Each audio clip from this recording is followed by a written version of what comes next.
Hello guys, welcome to my YouTube channel Anjali classes UP. और guys कैसे हैं? होप कि आप सब बहुत अच्छे होंगे।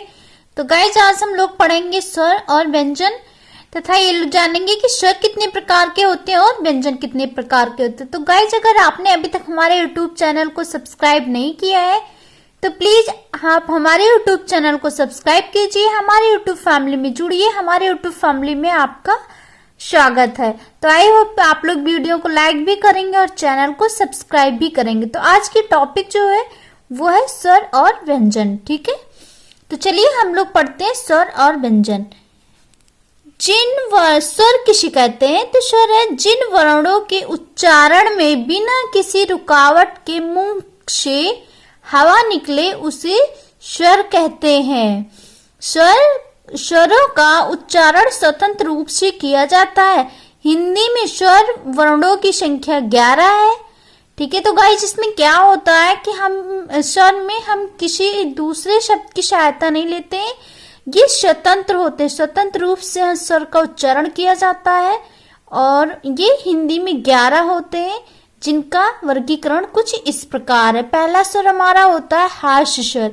हास्य स्वर हमारे 4 हैं गाइस। कई एग्जाम में पूछा जा चुका हास्य स्वर कितने हैं। तो हास्य स्वर 4 है, आ ई उ री। ठीक है, फिर आपका आता है दूसरा दीर्घ स्वर।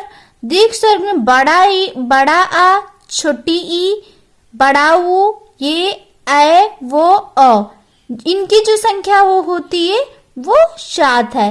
फिर आता है आपका प्लुत स्वर। प्लुत स्वर जैसे ओम और हे राम भी है तो वहां पे स्वर होगा। अगर ये पूछा कौन सा स्वर है तो प्लुत स्वर होगा। तो जैसे इसमें कहा गया कि बिना किसी रुकावट के निकलता है, मतलब किसी और अक्षरों की सहायता या मदद नहीं लेनी पड़ती है। तो जो व्यंजन होता है उसमें क्या होता है कि तो हम आइए जानते हैं कि व्यंजन क्या है। जिन वर्णों का उच्चारण करते समय हवा रुक कर मुख से बाहर निकले उसे व्यंजन कहते हैं। जिन वर्णों का उच्चारण करते समय हवा रुककर मुख से बाहर निकले उसे व्यंजन कहते हैं। इनका स्वतंत्र उच्चारण नहीं होता है। गाइस ये स्वतंत्र उच्चारण नहीं होता है, इसका मतलब ये है कि ये किसी न किसी अन्य स्वर की सहायता से बोले जाते हैं। जो व्यंजन होते हैं वो स्वर की सहायता से ही बोले जाते हैं, ये स्वतंत्र नहीं होते हैं। और जो स्वर होता है वो पूरी तरह स्वतंत्र होता है, बिना रुकावट मुख से आवाज निकलती है और दूसरे किसी अक्षर की जरूरत नहीं होती है। तो इसलिए जो व्यंजन होते हैं वो स्वतंत्र नहीं होते हैं और ये किसी न किसी की सहायता से ही बोले जाते हैं। और जो हिंदी में व्यंजनों की गाइस संख्या है वो कितनी है? 39 है। हिंदी में व्यंजनों की संख्या कितनी है? 39 है। ठीक है, आइए हम जानते हैं कि व्यंजन कौन कौन से होते हैं हमारे। तो पहला हमारा होता है उत्क्षिप्त व्यंजन। 2 होते हैं आयोगवाह, 2 होता है अंग और आह। स्पर्श व्यंजन 25 होते हैं, जो का से मां तक होते हैं वो आपके स्पर्श व्यंजन होते हैं। फिर है आपका दिगु व्यंजन 2 होते हैं और अंतस्थ व्यंजन आपके 4 होते हैं, या रा ला वा। फिर आता है आपका नेक्स्ट ऊष्म व्यंजन। ऊष्म व्यंजन भी 4 होते हैं, श श श हा। ठीक है, तो संयुक्त व्यंजन जो होते हैं गाइस ये हम देखते हैं कि 2 भिन्न व्यंजनों का परस्पर संयोग होता है। जो संयुक्त व्यंजन होते हैं वो 2 भिन्न व्यंजनों का परस्पर संयोग होता है। जैसे 4 होते हैं तो छ है छा। छा आपका किससे बनता है? छा आपका का और सा से बनेगा। फिर ता है आपका ता और रा से बनेगा।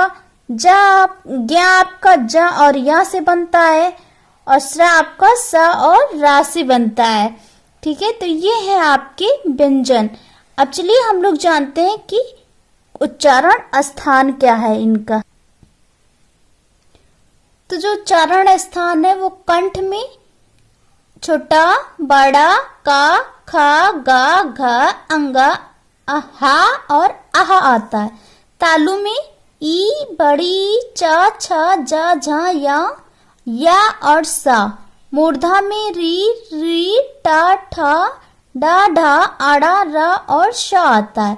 दंत में री ता था दा धा ना ला सा आता है। ओष्ठ में ऊ बड़ा ऊ पा फा बा भा मा। इसमें का जो चरण स्थान में ये होता है कि हम इस शब्द को किससे बोल रहे हैं, कंठ से बोल रहे हैं कि तालु से बोल रहे हैं कि मूर्धा से बोल रहे हैं कि दंत से बोल रहे हैं कि ओष्ठ से बोल रहे हैं कि नासिका से।